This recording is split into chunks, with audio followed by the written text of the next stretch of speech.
아멘. 믿습니다. 우리 시간에 하나님 말씀은 요한복음 10장 7절에서 봅니다.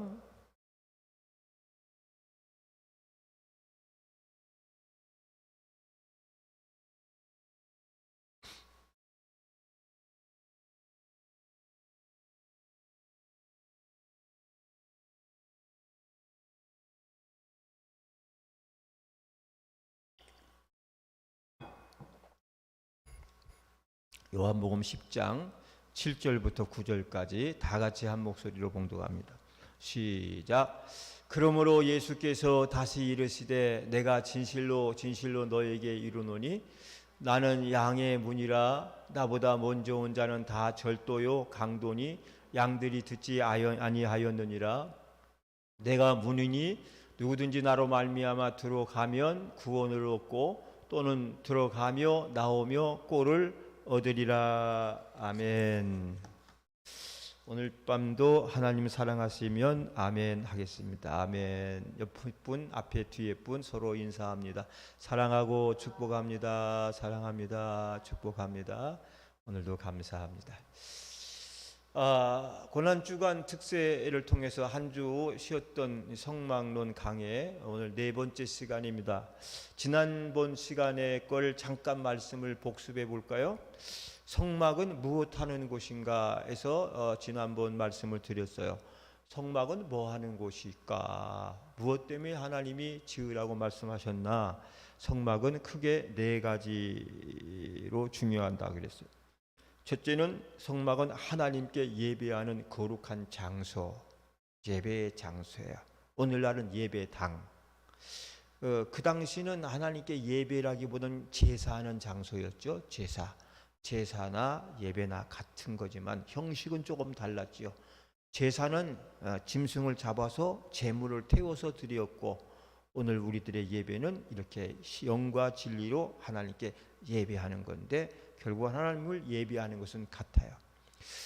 예배의 변천사에서 말씀을 드렸으면 최초에 하나님 예배 드린 건 제단이죠. 제단 시대라 그랬어요. 제단, 돌단을 쌓고 제사했던 제사가 그 시작이고, 제단 시대가 마치고 이제 오늘 본문에 우리 읽었던 말씀처럼 우리가 공부하는 말씀처럼 성막 시대에 이스라엘의 광야를 지나는 동안에 하나님은 성막을 짓고 거기서 제사하게 했어. 성막 시대죠.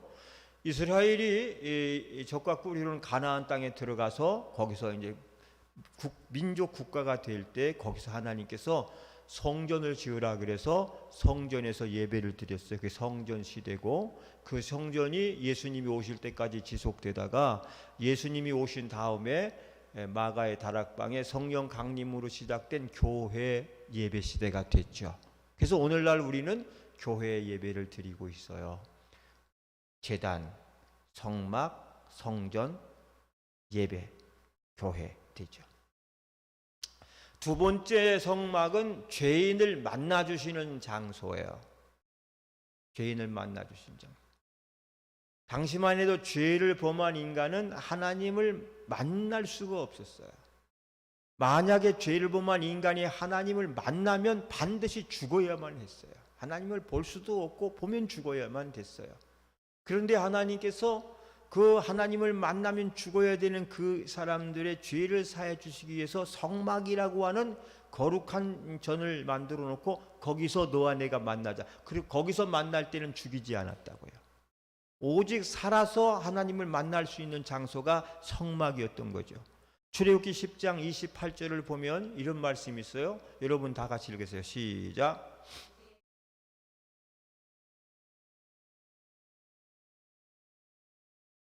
내 얼굴을 보는 날에는 죽으리라 그랬어요. 여기서 나는 누구죠? 하나님이잖아요. 모세가 하나님을 다시 만나서 얼굴을 보는 날은 죽으리라. 왜? 당시 죄인이 하나님을 보면 죽어야 됐기 때문에 그래요. 그러나 하나님은 그런 죄인이라도 공식적으로 만나는 장소를 정하여 주셨으니 그게 성막이에요. 성막이 얼마나 은혜로운 장소예요. 세 번째는 죄 사함을 받는 장소가 성막이었어요. 이스라엘 백성들이 죄를 범했을 때 그 죄를 어디서 사함 받았는가 하면 성막에 와서 죄 사함을 받아서 양을 가지고 와서 그 양을 제물로 태우면서 그 제사장은 그 사람이 지은 죄를 듣고 그 모든 죄를 양에게 전가시켜서 그렇게 해서 양은 죽고 그 사람의 죄가 용서를 받았죠. 죄사함 받는 장소였어요. 네 번째는 이스라엘의 모든 생활의 중심지가 성막이었어요. 이스라엘이 성막의 중심지로 될 수 있었던 것은 이스라엘 200만이 진을 칠 때에는 반드시 동서남북으로 나뉘어져서 12지파가 4지파씩 진을 쳤는데 그 중심에는 항상 무엇이 있었죠? 성막이 있었어요. 그래서 성막이 중심에 있고 동서남북으로 12지파 200만이 진을 쳐고 살았는데 문을 열면 언제든지 성막이 보이도록 했던 거죠. 이게 뭐죠? 이건 하나님 중심의 사상을 심어주는 거예요. 이스라엘 백성들은 하나님이 중심의 삶을 살았어요. 오늘날도 여러분 우리 신앙의 3대 중심이 있어요. 첫째 뭐죠? 하나님 중심이에요. 두 번째 뭐죠? 말씀 중심이에요. 세 번째 뭘까요? 자꾸 틀리면 저와 내가 가르쳐 줄 수 있으니까. 세 번째는 교회 중심이에요. 하나님 중심, 말씀 중심, 교회 중심이 가장 중요한 세 가지 중심이에요. 우리의 신앙은 누구를 중심으로 하는 거죠? 하나님이, 사람이 아니에요. 나를 전도했던 사람, 아주 교회에 훌륭한 공을 세운 장로님, 그분이 중심이 될 수가 없는 거죠. 교회는 하나님의 집이고 하나님을 믿는 장소에 하나님이 중심이 되고 그 하나님은 무엇으로 우리에게 말씀하세요? 말씀으로 하시니까 말씀이 중심인 거예요. 말씀이 중심이에요. 천주교는 좀 달라요. 천주교는 같은 말씀을 놓고 보지만 그들은 예전 중심이에요. 예전이라 그래요. 그래서 선주교는 우리 기독교에는 말씀 외에 다른 것 별로 놓지 않잖아요. 이런데요. 촛불도 안 켜놓고 휘장도 안 드리고 십자가도 그냥 필요한 거 한 거 내놓지요. 그러나 이제 성당 같은 데 가면 벌써 창문부터가 오색 찬란한 걸 시작해서 전부 문양을 새기고 촛불을 켜놓고 촛대가 있고 막 휘장을 위아래로 후들고 그다음에 예배 드릴 때에도 여기다가 여성들은 하얀 면포 보자기를 딱 사가지고 이렇게 딱 하고 이렇게 딱 그리고 천주님께 예배 드립시다 그러면 일어나요. 다 일어났다 뭐 성호 긋고 앉았다가 일어났다가 또 춤 무슨 외우고 또 앉았다가 일어났다고 당신에게 하나님 축복이 뭐 이렇게 하고 뭐 그 전부 예전으로 하는 거 예전이에요. 그렇듯해요 이거 쓰니까 이렇게 하고 이게 그래가지고 막 또 성찬식도 우리보다 엄청 복잡해요. 하여간에 나와서 그냥 일일이 그건 예전으로 은혜를 받는 거예요. 거기는요. 물론 강론도 있겠지만은 그러나 교회는 말씀 중심인 거예요. 성경이 하나님 말씀이니까 이 말씀이 가장 중요한 거예요. 그렇기 때문에 이 말씀을 여러분 교회에 올 때는 말씀을 들으러 오는 거지 목사님을 만나러 온 게 아니다고요. 그죠? 교인들하고 친목하러 오는 게 아니다고요. 말씀을 듣고 배우고 그 말씀으로 영혼이 배불리 먹고 그 말씀대로 살아가는 것이기 때문에 교회는 하나님 중심이다. 교회는 뭐 중심이다? 말씀 중심이다. 그 다음 세 번째는 뭐다? 교회 중심이다. 성도들은 교회를 중심으로 사는 우리 성도들이 교회를 중심으로 사는 것이 바로 구약시대의 성막 중심으로 살았던 이스라엘 백성들과 똑같은 거야. 교회는 하나의 공동체. 너와 내가 남이 아닌 너와 내가 남이 아닌 거예요. 공동체. 이건 식구라는 건 밥을 같이 먹는 사람을 식구라 그러지만 여러분 한 강단에서 나오는 하나님의 양식을 먹고 살기 때문에 여러분과 저는 영적인 식구예요. 할렐루야. 믿으시면 아멘 하세요. 영적 식구가 아니면 올 필요가 없어요. 그냥 집에서 그냥 유튜브로 예배 드리고 기독교 방송 틀어놓고 혼자 나 홀로 신앙생활 하면 돼요. 그냥 그것은 공동체가 아니에요. 좋은 교회일수록 공동체 의식이 강해요.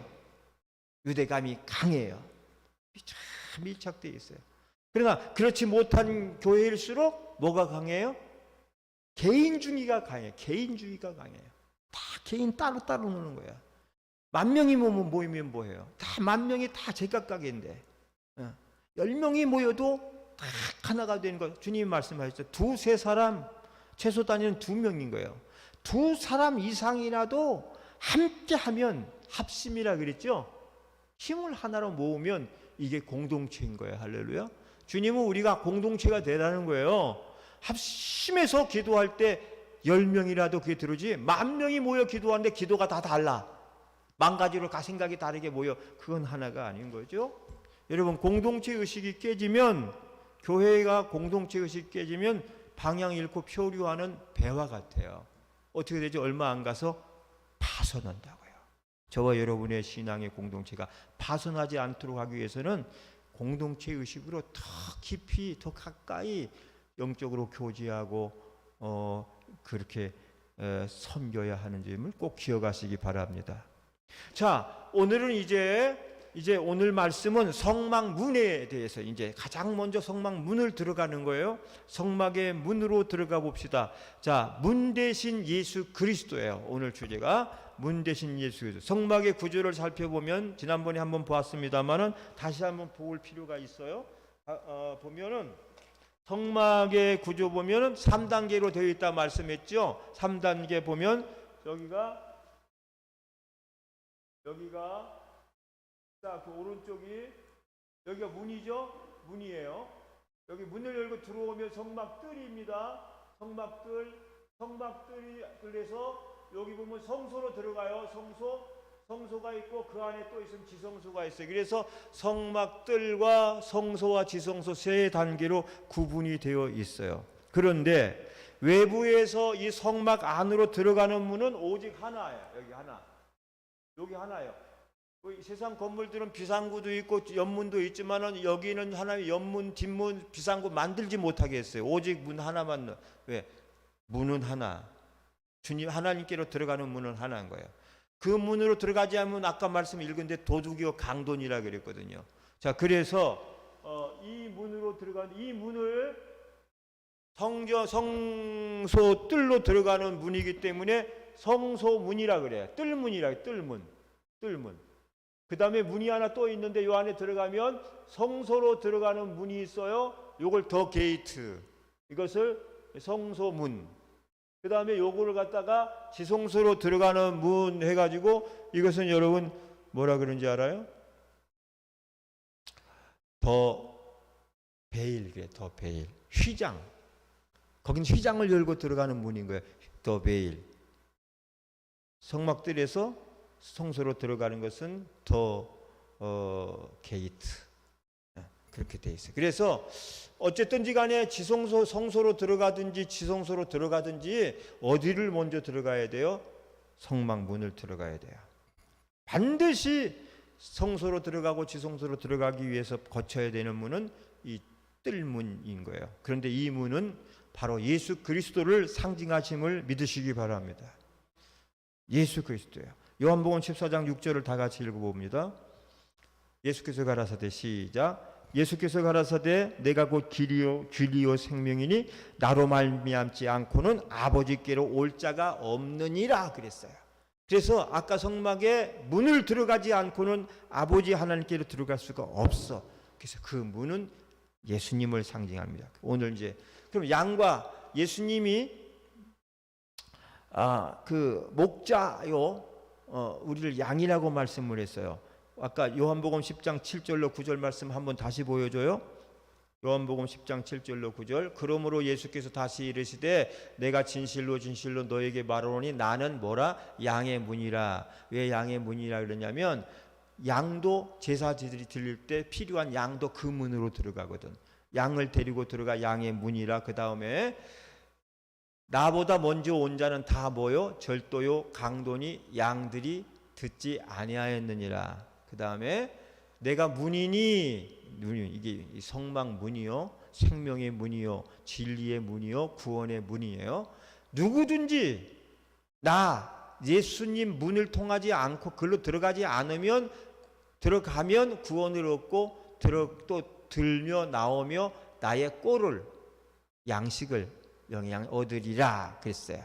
자, 그래서 그림 한번 더 보여주실래요? 목장은 저게 이제 진작에 보여줘야 될 문인데 저게 진짜 문 모형인 거야.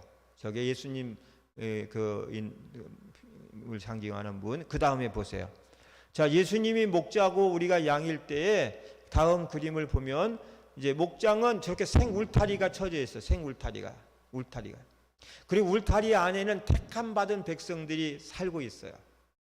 반이 나뉘어졌죠. 저 이쪽에는 보니까 이쪽에는 인원이 많으니까 제1여전도회야. 인원이 저쪽에 조금이니까 제2여전도회야. 그러니까 그 울타리 안에 들어 살지만 각 나뉘어져서 살고 있어. 예. 다 택함 받은 양들이에요. 할렐루야. 근데 이 양들이 들고 나오는 문은 오직 하나밖에 없다. 그래서 양들이 들어가고 나오는데 양문이라 그러고, 또 동쪽에 있기 때문에 동문이라고도 한다. 이것이 교회 이름으로도 지금 많이 쓰여지고 있으니 양문교회 들어보셨죠? 양의 문교회도 들어보셨죠? 동문교회도 들어보셨죠? 여기 가까운 데 있잖아. 가까운데 동문 뭐뭐 교회 있죠? 그게 아무렇게나 짓는 게 저기 동쪽도 아닌데 이거 저기다 동문이라고. 그러니까 무식하면 그 교회 흉보는 거야. 그래서 동쪽에서 동문이 아니라 이 예수님 문을 상징하는 거예요. 할렐루야. 그래서 동문 순복음교회도 있고 동문 베델교회도 있고 있단 말이에요. 자, 그런데 그 문에는 누가 지키고 있어요? 목자가 지키고 있죠. 목자이신 예수 그리스도가 지키고 있어요. 예? 자, 그 울타리가 있고 울타리로 들어가는 문은 예수님이 지키고 있단 말이에요. 그러면 이 울타리 밖에는 뭐가 있는지 알아요? 잘 들으셔야 돼요. 울타리 밖에는 먼저 사나운 맹수들이 있어요. 일이나 늑대나 표범 등이 이 양을 잡아먹으려고 막 득실득실 거리고 있는 거야. 근데 여기서 이게 상징적으로 뭘 의미하냐면 사탄, 마귀를 상징하는 거예요. 할렐루야. 울타리 밖에는 뭐가 있다? 사탄, 마귀가 있다. 요한복음 10장 10절 이들이 온 걸 뭐요? 죽이고 멸망시키려는 것 뿐이요. 그래요. 도적이 온 것은 양으로 죽이고 멸망시키려 온 것이다. 여기서 도적은 마귀 사탄을 말하는 거예요. 울타리 밖에서 우는 사자가 두루 삼킬 찾아 딸을 찾아 다 두루 다니나니 죽이고 멸망시키는 거예요. 그러니까 울타리 안에 있으면 안전해요. 할렐루야. 주님의 울타리 안에 있는 자가 안전하게 보호받고 있음을 믿으시기 바랍니다. 함부로 울타리를 뛰쳐나간다든지 뭘 모르고 나갔다가는 한 방에 잡아먹히는 거예요. 그래서 울타리 밖에는 사나운 맹수들이 있는데 그것은 우리를 노리는 사탄을 상징한다. 두 번째는 양의 가죽을 뒤집어 쓴 이리도 있어. 그죠? 양의 가죽을 뒤집어 쓴 이리. 거짓 선지자예요. 예수님이 말씀한 거예요. 거짓 선지자들은 양의 가죽을 뒤집어 쓰고 있다. 울타리 안에 있는 양들을 유혹하는 것이 목적이에요. 양 가죽을 뒤집어 쓰고 이렇게 문 안에 들어있는 그 사람들을 향하여 손짓하면서 손짓하면서 나오라고 막 유혹하는 꼬시는 거예요. 나오기만 하면 홀라당 잡아먹는 거예요. 그게 거짓 선지자요 이단들인 것을 기억하시기 바랍니다. 교회라고 하는 울타리 안에서 건전하게 건강하게 서로가 의지하며 신앙생활을 하는 동안은 절대로 이단이나 거짓 선지자들이 넘어가지 않아요. 뭔가 교회에 불만을 품고 스스로의 만족감을 누리지 못하고 사람들이 꼭 한 10명 중에 한두 명은 삶에 스스로 누가 잘못해서가 아니야. 자기가 스스로 만족감을 못 누리고 있으니까 괜히 어디 딴 데 뭐 없나 하고 이러고 두리번거리는 사람들이 있잖아요. 그런 사람들이 교회 울타리를 뛰쳐나가가지고 돌아다니면 그런 사람들은 이 이단들이나 거짓 선지자 눈에 탁탁 안테나를 세우고 다니는 그들에게는 탁탁 걸려 나와. 저 사람 저거 그래가지고 딱 미혹을 해서 여러분 모르겠지만요 이 쓰리꾼들이 있죠. 쓰리 요즘 쓰리꾼이라 그러나요? 뭐라 그러냐 소매치기 쓰리꾼들은요 딱 10명 100명이 있어도 딱 한번 이렇게 쑥 훑어보고 이러면 어디에 돈 있는지 다 안돼. 어디에 돈 있는지. 그래서 한번 쭉 훑어가면은 지갑이 막 10개씩 여기에 들어있는 거야. 그래서 화장실 가가지고 저 서울 종로 3가 종각역 같은 데가 화장실이 있어요. 거기 화장실에 가면요 지갑들이요 쓰레기통에 막 하루에 20개씩 30개씩 떨어져요. 왜냐면 쓰리꾼들이 그 훔쳐온 것들을 다 째고서 돈만 빼고 버리는 거야. 지하철 타고 가다가 쓰리 당했다. 그럼 거기 가시면 분명히 있을 거예요. 주민등록증은 찾아야 될 거 아니에요. 돈은 잃었어도 카드는 그렇게. 그 사람들은 어디에 돈 있다 알아. 그 사람들이 자기가 뭔가 소중한 것을 간직하고 있는데 자꾸 손이 가거든. 이렇게 가면서 자기도 모르는 사이 이렇게 하고 이렇게. 옛날에 여기다가 복도에다 돈 넣고 다니는 사람들이 있었어요. 장사하는 사람들. 그럼 이러고 다니거든. 그래서 이렇게 딱 보면 저 돈 무지 많다. 여러분, 뭔가 불평불만이 많고 만족하지 못하고 이렇게 나가서 돌아다니게 되면요, 마귀들이 아니라 그 이단들이요 다 알아채고서 꼬셔요. 교회보다 100배로 친절하게 해준다고. 어? 교회보다 100배로 친절하게 해주면 그 넘어가요, 안 넘어가요? 가뜩이나 뭔가 불만족스러워 나왔는데 잘해주니까 넘어가죠. 그러니까 우리가 정말 잘해야 돼. 교회 안에서 이단들보다도 성도들 더 잘해줘야 되잖아요. 그죠? 네, 그렇게.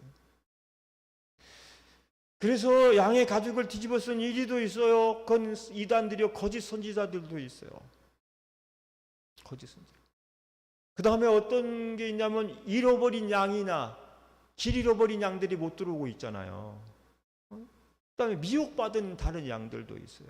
이런 이 목자 잃은 양이 가장 위험한 거예요. 우리 밖에 있는 양들이 다 길 잃은 양들인데 이때가 가장 위험한 때예요. 교회를 옮기는 찰나에 있을 때 가장 위험한 거예요. 이사를 해가지고 새 동네로 이사 가서 가까운 교회를 찾았지만 등록하지 못하고 막 계속 방황할 때가 가장 위험한 때인 거예요.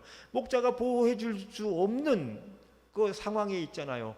그때 마귀가 집중 공격을 하고 막 흔들리니까 얼른 지체하지 말고 기도하고 정말 내 마음에 드는 교회 찾지 말고 주님이 원하는 교회로 여러분 정해서 딱 해야 되는데 그걸 잘 못하잖아요, 우리가 사람들이. 그때 가장 위험한 거죠. 보호받지 못하는 양은 잃은 양인 거예요. 사랑하는 여러분, 양은 철저히 목자의 보호를 받아야 사는 동물이에요. 목자 없이는 절대 살 수 없어요. 스스로 먹이를 구할 수도 없어요. 눈은 나빠서 먼 거리도 볼 수가 없고요. 그 다음에 이 양은 자기를 스스로 방어할 힘도 없어요. 여러분, 발톱 세운 양 보셨나요? 뿔 달린 양 보셨어요? 뒷발차기 잘하는 양 있나요? 하나도 없어. 그건 염소나 있어. 양은 그러니까 천상 누구 때문에 사는 존재? 목자 때문에 사는 존재예요. 그냥 목자의 품 안에 있을 때 보호받을 수가 있어요. 그러면 목자는 양을 보호하기 위해서 막 목숨을 걸고 양을 지키는 거예요. 양을 지키는 거예요. 목자의 사명은 목자를 양을 바르게 인도하고요, 보호하기 위해서 생명을 아끼지 않는 거예요. 좋은 꼴을 얻어주기 위해서 어떤 희생이라도 아끼지 않아요. 우리의 들어온 양은 이제 목자이신 예수 그리스도만 따르면 돼요. 주의 말씀에 순종만 하면 되는 것입니다. 그런데 대다수의 양들은 잘 따라요. 그러나 가끔 그렇지 못한 양들이 한둘이 있어요. 목자의 가슴에 상처를 주고 울타리를 탈출하는 양들이 있어요. 탈출하면 좋을 줄 알고 탈출하지만 탈출하면 그거 위험한 거예요. 대부분은 이제 울타리 안에서 자기의 울타리를 최고로 여기고 울타리를 지키며 살아요. 여기 보세요. 여러분은 신앙의 울타리, 영적인 울타리, 주님이 쳐주신 나의 울타리가 있어요, 없어요? 있으시면 아멘 한번 해주세요. 아멘. 없으면 노멘 해보세요. 여러분의 울타리는 어떤 울타리예요? 새로운 교회라고 하는 울타리인 거예요. 할렐루야. 우리는 새로운 교회라고 하는 울타리 안에 하나님이 모아두셨기 때문에 우리가 하나가 된 거예요. 그 저 문은 누가 지키고 있다? 예수님이 지키고 있어요. 그럼 이 울타리를 소중히 여겨야 되겠어요? 이걸 함부로 여겨야 되겠어요? 소중히 여겨야 돼요. 자기 집 자기 울타리를 우습게 여기는 사람 치고 나가서 잘된 사람 못 봤어요. 집안에서 자기를 위해 헌신해주고 있는 아내를 우습게 여기고 나가서 잘 되는 남자 별로 없어요. 내 집 사람을 소중히 여기는 사람이 나가서도 잘 되는 거야. 내가 영적으로 머물고 있는 이 울타리를 소중하게 여기는 사람이라야 그 사람이 진짜 좋은 사람인 거예요.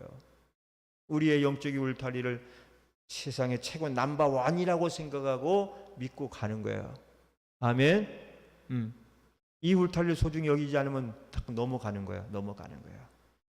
울타리를 넘어가고 문을 뛰쳐나가는 양들은 그때부터 위험한 거예요. 얼마나 위험해요? 막 이리와 늑대가, 마귀가, 사단이, 거짓 선지자가, 막 이단들이 득식을 거리는 세상에, 그냥 막 정글 같은 세상에 내팽개쳐놓으면 얼마나 위험해요. 그게 두 번째로, 오늘날 그러면 교회에서 목자와 양은 누구입니까? 교회에서 목자와 양은 누구죠? 목사와 성도예요. 목사와 성도죠. 오늘날에. 이것은 영적 관계를 말해요. 영적 관계. 여러분, 이 목사와 양은 바른 관계를 가지고 살아야 돼요. 관계를 잘 맺고 살아야 돼요. 영적인 관계로 봐야 되지. 돈이나 꿔주고 돈이나 받고 어떤 교회, 제가 전에 있던 교회 옆에 교회가 막 이상한 방법으로 교회를 부흥을 시키는 거예요. 교인들을 설교 시간에 경제학 책을 몇 권씩 가지고 와서 목사님들이 돈 버는 방법을 가르쳐요. 이렇게 하면 돈을 법니다. 그래가지고 첫째, 둘째, 셋째, 넷째 막 나가 실제로 막 그런 식으로 장사하는 사람이 돈도 벌고 그래요. 우리 교회 안수 집사님이 저한테 왔어요. 목사님은 왜 돈 버는 방법을 안 가르쳐 주세요? 저한테 그런 거예요. 근데 왜 그런 말씀을 갑자기 하시겠어요? 저기 교회는 돈 버는 방법을 가르쳐 가지고 그 집사님들이 돈을 많이 버는데 그래요. 그래서 그 목사님, 그 집사님, 그럼 그 교회로 가셔. 나는 생전 죽었다 깨나도 교회에서 돈 버는 방법을 가르칠 재주가 없네. 나는 신학을 했지 경제학을 안 했거든. 하나님께 안수받고 날 때 복음을 전하라 그랬지 돈 버는 걸 가르치라고는 여기 없거든.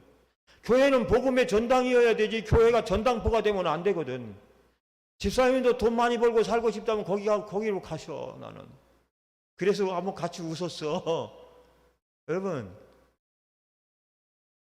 교회는 우리 목사님이 누구인가를 알아야 돼. 우리 목사님은 주의 종이고 말씀을 가르치는 말씀의 전문가이고, 우리 양떼이들인 우리를 위하여서 하여튼 만사를 제쳐놓고 밤이고 낮이고 우리를 위해서 보호하고 지키고 인도하기 위해서 애쓰시는 분이고, 그렇기 때문에 나한테는 고마우신 분이고 내가 감사하기 때문에 기도로 증거해야 될 분이다. 이게 형성이 돼야 되는 거야.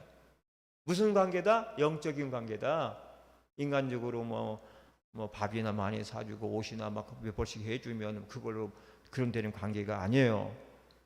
자, 그럼 바른 관계가 가지고 살려면 반드시 내 목자간에 자기 목자간이 정착되어 있어야 돼요. 정착돼요.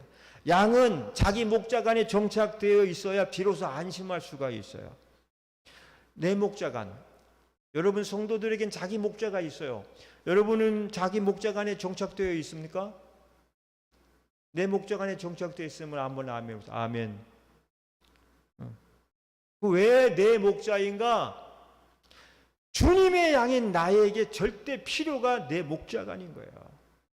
교회마다 자기 목자간이 없어서 부평초처럼 갈대처럼 막 흘러가고 흔들리고 떠돌아다니는 사람들이 얼마나 많은지 몰라요. 하나님이 그래서 5대간 정착하자 그런 거잖아. 작년에 5대간의 신앙의 기본적인 5대간 내 복음관의 정착이에요. 내 복음관이 있어야 천국까지. 부인 치맛자락 잡고 절대 천국 갈 수 있다 없다?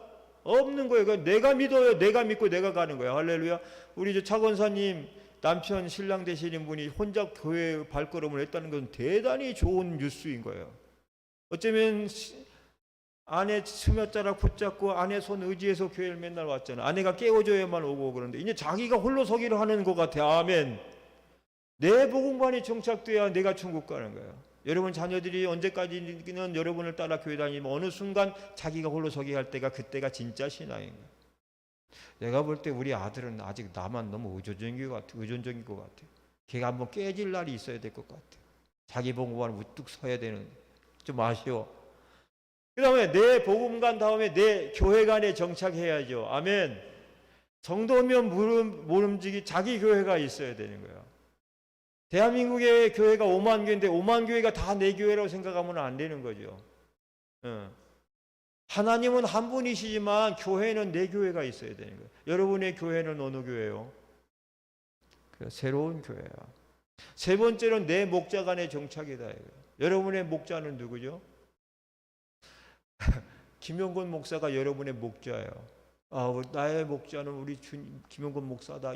여기 목자간에 정착이 되어야 되는 거예요. 그 다음에 내 가정관에 정착해야 되죠. 성도들 중에서 가끔 가정을 등한시하는 사람이 있어요. 안 돼요. 교회가 중요한 만큼 가정도 중요해요. 내 가정관에 정착이 되고 그다음 내 사명관에 정착해야 돼요. 내가 교회를 다닐 때 그냥 다니는 게 아니라 하나님이 나를 여기 왜 보내셨을까를 질문해야 돼. 스스로. 하나님, 나를 허고 많은 교회 중에서 여기까지 오는데 수없이 많은 교회를 거쳐왔는데 왜 나를 이 교회로 보냈었고 나를 여기에 정착시키셨죠? 물어보면 답이 나와. 무엇인가 네가 할 일이 있고 네가 반드시 필요했기 때문에 내가 여기로 보냈다. 그것이 사명이 되는 거예요. 그러면 내가 필요한 일을 위해 하겠습니다. 내 눈에 띄는 그 연약함을 내가 감당하겠습니다. 그것이 그 자기 사명인 거예요. 그래서 그냥 어쩌다 들른 교회 어쩌다 다닙니다가 아니라 하나님 나를 확실히 이곳을 위해서 보내셨어. 그게 사명이 있는 거예요. 그래서 오대간 정착입니다. 할렐루야. 근데 오늘 이 목자와 양의 관계에서는 자기 목자 간의 정착이 확실히 되어 있어야 돼요. 하나님의 축복이 정착으로 온다는 사실을 안다면 떠돌아다닐 수가 없어. 막 이곳저곳 오늘은 이 교회 내일은 처음에 어쩔 수 없이 좋은 교회 찾으러 다니지만은 그게 1년 2년 10년째 그러고 다닌 사람들도 있어요. 서울의 유명한 큰 교회들 보면요 맨날 하는 광고가 교회 등록하고 가십시오. 등록. 수천 명이 등록 안 하고 다니는 거야 그냥. 그러나 정착하기 전까지는 하나님의 은총이 없다는 사실을. 여러분 시편 1편 1절로 3절에 시냇가에 심기운 나무가 시절을 쫓아 가시를 맺으며 그 잎사귀가 마르지 아니함 같으니 그 행사가 다 형통하리로다 그랬잖아요. 무슨 나무죠? 뿌리 깊은 나무예요. 정착한 나무예요. 뿌리를 내리고 정착한 나무가 열매를 맺고 마르지 않고 행사가 형통한 거예요. 그 신앙이 정착하기 전까지는 온전한 은혜를 체험할 수도 없고 온전한 은혜가 임할 수도 없어요. 마가 다락방에 120 문도가 성령의 은혜를 받을 수 있었던 이유가 뭐죠? 이들이 모여서 전혀 기도에 힘썼다 그랬어요. 열흘 동안 전혀 기도에 힘써. 이게 뭐죠? 온전히 올인했다는 거예요. 올인 뭔지 알죠? 한꺼번에 다 가는 거예요. 올인했다는 거예요. 자기 교회에다가 자기 목자관에 완전히 올인하는 거예요. 올인하는 게 전혀 그 올인하는 순간 뿌리가 내려지고 하나님의 은총과 축복도 임하게 되는 거예요. 나무가 뿌리를 깊이 내려야 비로소 좋은 열매를 맺을 수가 있는 거예요. 그래서 오대간 정착이에요. 큰 교회만 선호하는 교인들이 있어요. 많이 봤어요. 그런데 큰 교회를 선호하는 교인들이 제가 30대 중반에 막 개척한 지 얼마 안 됐을 때에 저를 찾아와 두 종류의 사람은, 한 사람은 장례가 났는데 장례식을 치러줄 목자가 없다는 거예요. 목사님이 대신 장례를 치러주세요. 교회 어디 나갑니까? 저 사당동에 있는 어느 그 교회가 큰 교회고 목사님이 유명한 목사님인데 그 목사님 부르셔요. 그랬더니 그 목사님은 저를 알지도 못합니다. 왜 알지도 못해? 그랬더니 제가 그냥 엉터리로 가다 말다 했거든요. 정착 없이 다닌 거야 그냥. 그러니까 이 중요한 일을 앞두고 그래, 자기 아버지 장례 치러줄 목사가 없어. 제가 그래서 장례를 잘 치러줬어요. 또 그 다음에 어떤 분은 아들 결혼식, 좀 가난한 집이었어요. 그 당시 결혼식장을 못 빌리고 농협 강당을 빌려가지고 결혼식을 하는데 이번엔 줄에 서줄 목사가 없다고 날 찾아온 거야. 그분도 마찬가지예요. 오랫동안 교회를 다녀도 저한테 와서 아쉬운 소리 하는 거예요. 왜 그래? 어떻게 교회 나가서 목사님 등록하고 목사님 신방받고 축복해 주세요. 그러고 나서 열심히 하면 하여간 등록만 하면 목사님은 목숨 걸고 그 가정을 위해 지켜주는데 밤이고 낮이고 목사 아들이 아파서 열이 펄펄 끓어도 개 데리고 병원 못 가도 집사님 자식을 위해서 들고 뛴다고요. 그게 공인이지. 공인이지. 공인은 공적 일을 우선시해요. 가정보다. 세계적으로 유명한 목사님이 다 내 목사는 아니요. 목사는 아니요. 양인, 교회 양인 나의 필요에 언제든지 얼마든지 응할 수 있는 목자가 참 내 목자인 거예요. 밤이고 새벽이고 내가 전화를 하면 달려올 수 있는 분이 그분이 나의 목자인 거예요. 성도에겐 그런 목자가 있어야 되고 또 양은 그게 또 그렇게 연결이 되어 있는 거예요. 여러분 새벽이고 밤이고 저를 부르세요. 저를 목사라고, 여러분의 목사라고 생각하면 부르시고요. 목사가 아니라고 생각하면 부르지 않아도 돼요. 무슨 말이요? 양에게는 목자가 있어. 그 목자의 보호와 돌보심 속에서 늘 평안할 수 있는 것처럼 교회라고 하는 하나님의 공동체에는 담임 목사를 세우고 성도를 붙여서 양과 목자의 관계를 형성했다고 하는 거야. 그래서 그 울타리 안에서, 영적인 울타리 안에서 살아가는 것이다. 그것이 양의 문 대신 예수님을 상징으로 나타내는 예수 그리스도 안에 있는 그 모든 것이 포함이 되어 있다. 그 말씀을 믿으시기 바랍니다. 기억하시기 바랍니다. 이제 우리 차 권사님 내일 모레 우리 대신 신방 가서 예배 드리잖아, 그죠?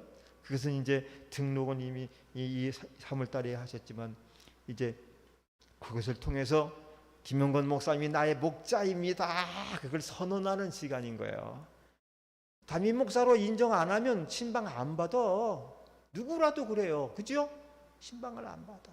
목사님 신방해 주세요 하는 것은 이제 뿌리를 깊이 내리고 목사님 나의 영혼을 잘 관리해 주시고 책임져 주세요. 의탁합니다. 이런 관계가 되는 거야. 그럼 또 가서 우리 예배 드리고 막 축복하고 막 그냥 막 그럴 거 아니겠어요. 그죠? 아멘. 그렇게 해서 한 분, 두 분 정착하면서 교회가 든든히 세워져 가는데, 아쉽게도 두 분 집사님은 신방할 때 못 와. 같이 가서 축하해 주고 싶지만 직장에 일 나가야 되잖아. 혹시 조퇴하고 오려면 와. 11시 30분이야.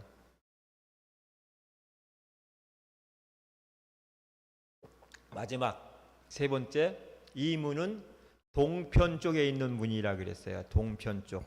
출애굽기 27장 13절 말씀을 읽어보겠습니다. 시작. 동을 향하여 뜰 동편의 광은 50규빗일지며, 그 다음에 거기야? 한 절만? 미안해. 그 다음 절. 자, 하여튼간에 동쪽으로 문 하나를 내라 그랬어요. 50규빗이라는 것은, 한 규빗이는 손끝에서 여기 접히는 부분까지가 한 규빗인 거예요. 여기 50개 정도의 길이라는 거죠. 상당히 넓지요. 이 문은 넓어야 돼요. 왜냐하면 구원받아야 될 문은 넓어야, 우리의 좁은 문은 우리가 참 믿음을 가는 문이지만 구원받아야 될 문은 넓어야 돼. 그래야 막 들어올 거 아니겠어요. 그리고 이 문 앞에는 돌뿌리가 있으면 안 돼. 문턱이 있을까 없을까? 없어. 왜? 들어오다가 문턱에 걸려서 넘어지면 못 들어올까 봐 하나님 문턱을 없앴어요. 동쪽에 있는 문이에요. 항상 이 성막문은 동쪽에 두드러겠어요. 그리고 오직 하나뿐인 문이에요. 여러분, 성막은 하늘의 성소인 천국의 그림자예요. 히브리 8장 5절 말씀을 보면 저희가 섬기는 것은 하늘에 있는 것의 모형과 그림자라 그랬어. 저희가 섬기는 것, 성막에 섬기는 거죠. 그것은 하늘에 있는 것의 모형과 그림자라. 그 다음 모세가 장막을 지으려 할 때 지시하심을 얻음과 같으니 가라사대 삼가 모든 것을 산에서 내게 보이던 본을 쫓아 지으려 하셨나니. 이 성막 짓는 얘기예요. 동쪽에다 문을 내라. 동쪽은 무엇입니까? 말라기 4장 2절에 장차 나타나시는 예수 그리스도, 의의 태양이시는 예수 그리스도를 말하는 거야. 동쪽에서 예수 그리스도예요. 내 이름을 경외하는 너에게는 의로운 해가 떠올라서 치료하는 광선을 바라니 너희가 나가서 외양간에 나온 송아지같이 뛰리라 하겠어요. 해 돋는 쪽, 해가 뜨는 것이 뭐지요? 동쪽인 거야. 이것은 항상 소망을 가르치는 소망인 거예요. 예수 그리스도는 우리와 저와 여러분의 영원한 소망이고 의의 태양이심을 믿으시기 바랍니다. 영원한 소망이시고 의의 태양이세요. 그래서 우리는 항상 예수 그리스도에게만 소망을 두고 살아야 돼요. 세상에 소망을 두고 살다가 그 소망 끝나는 날 그 사람은 허망한 인생이 되어버리고 말아요. 그러나 예수 그리스도는 어제나 오늘이나 영원토록 동일하시기 때문에 그 소망이 사라질 리도 없고, 그 소망은 이 땅에서부터 영원까지 이어지기 때문에 여러분이 갖게 되는 소망은 영원한 소망이 되는 거예요. 변함도 없어요. 주님에게 소망을 두고자 하는 자는 절대로 실망하지 않는 삶을, 인생을 살아가야 되는 줄 믿으시기 바랍니다. 주님께 소망을 두세요. 주님 소망을 두세요. 나의 소망, 나의 기쁨, 나의 주님이시여, 의의 태양이시고 나의 소망이신 주님이여, 어제나 오늘이나 영원토록 동일하신 그 주님을 의지합니다. 그것이 동쪽 문의 해석인 줄 믿으시기